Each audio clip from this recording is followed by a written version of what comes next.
Hi guys, welcome back to Vina Channel.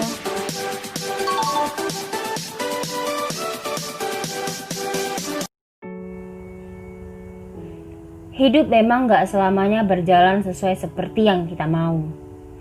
Ada saja masalah atau rintangan yang harus kita hadapi. Entah itu sebagai ujian agar kita lebih dewasa, atau juga sebagai dampak dari perbuatan kita. Seringkali kita merasa sedih dan kecewa ketika sesuatu yang buruk datang menghampiri hidup kita. Sedih karena menghadapi sesuatu yang buruk itu melelahkan, menyebalkan, dan kadang membuat kita frustasi. Dan makin sedih karena pikiran kita seperti orang-orang pada umumnya yang hanya ingin hidup yang isinya bahagia-bahagia saja. Tetapi kenyataannya, merasa bahagia setiap saat adalah sesuatu yang mustahil. Saya pernah di sebuah titik terendah dalam hidup, sebuah kondisi yang tidak saya bayangkan sebelumnya. Musibah datang bertubi-tubi, tak kenal ampun, dan tentu saja saya juga tidak menginginkannya. Titik inilah yang sering disebut orang sebagai titik terendah dalam hidup kita. Sebuah fase di mana dunia terasa jungkir balik. Satu-satunya perasaan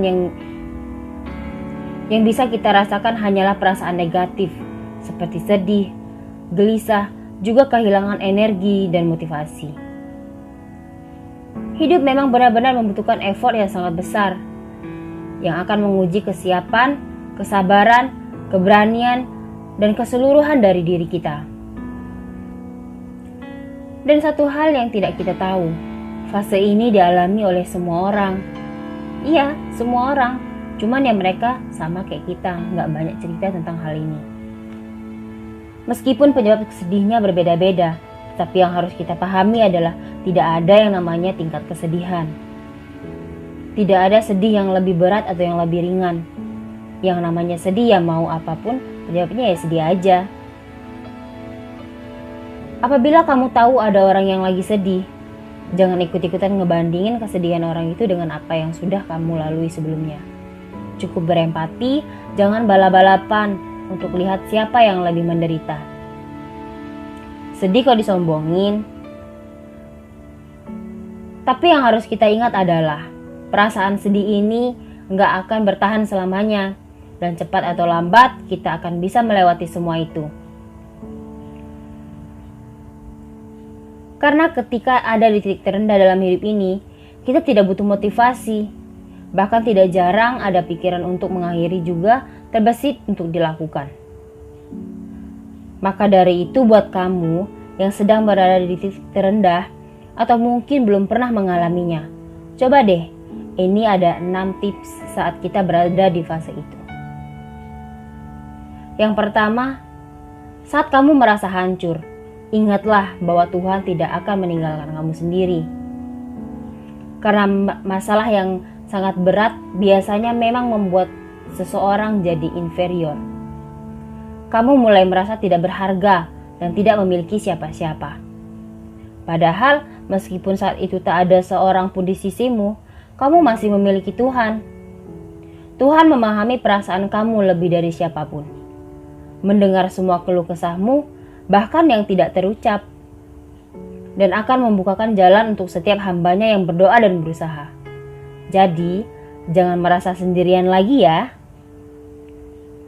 Yang kedua, tumpahkan perasaanmu pada seseorang, biar kamu akan menjadi lebih lega. Curhat dong. Tumpahkan perasaanmu kepada orang yang tepat. Orang yang mau mendengarkan ceritamu tanpa menghakimi. Karena selain mengadu kepada Tuhan, alamiahnya manusia juga ingin mendapatkan tanggapan dan dukungan secara langsung. Mencari orang lain bukan berarti kamu menyekutukan Tuhan. Karena seringkali salah satu bentuk pertolongannya adalah dengan mengirimkan seseorang yang bersedia mendengarkan masalah kamu dan menguatkan pundakmu. Cobalah, kamu akan merasa jauh lebih baik dan lega. Yang ketiga, mengurung diri di rumah hanyalah memperparah psikologis kamu. Ayo keluar. Coba deh kamu refreshing. Karena perasaan sedih yang begitu mendalam seringkali membuat seseorang tidak ingin berinteraksi dengan siapapun. Sebagian dari kamu mungkin memilih untuk mengurung diri di rumah, padahal mengurung diri hanya akan memperparah keadaan kamu.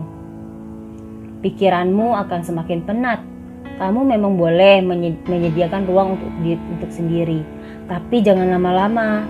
Setelah perasaanmu lebih tenang, coba deh keluar. Pemandangan yang indah akan membantu menjernihkan pikiranmu. Kamu akan sadar bahwa dunia masih luas dan harapan masih panjang. Yang keempat, jangan biarkan perasaanmu meredup. Fokuslah pada mereka yang support kamu. Karena akan ada saja orang-orang yang menjatuhkan mentalmu. Entah sengaja ataupun gak sengaja, mereka mungkin merendahkan, menjudge kamu, dan menyebarkan opini negatif yang membuat perasaan kamu hancur kembali. Jadi kalau kamu memiliki lingkungan yang seperti ini, tinggalkan mereka. Mending habiskan waktu kamu bersama orang-orang yang baik, yang juga menjadikanmu lebih baik. Lihat sekitarmu. Selama ini, mungkin orang yang tidak kamu prioritaskan adalah orang yang sebenarnya selalu mendoakanmu dan bersedia menolong kamu. Yang kelima, ini bukan akhir dari segalanya. Tata kembali hidup kamu dengan mimpi dan planning yang baru. Luangkan waktu dan pikiranmu sejenak. Mulailah untuk menata kehidupanmu dengan tujuan perencanaan yang jelas. Seperti film Rudy Habibie yang diadaptasikan dari kisah nyata Profesor B.J. Habibie yang menggambarkan sosok Habibie muda yang selalu berorientasi pada pemecahan masalah. Meskipun perasaannya teramat sedih, tapi beliau nggak pernah lupa untuk fokus pada fakta, inti masalahnya dan solusinya. Itulah yang membuat B.J. Habibie berhasil mempertahankan prestasinya yang luar biasa hingga sekarang. Jadi buat kamu semua, kenapa kamu nggak ikut mencobanya? Yang keenam yang terakhir adalah tersenyumlah. Karena kamu layak menjalani hidup dengan bahagia. Psikologis akan mempengaruhi ekspresi dan anggota fisik lain. Begitu juga sebaliknya. Fisik mampu mempengaruhi psikologis.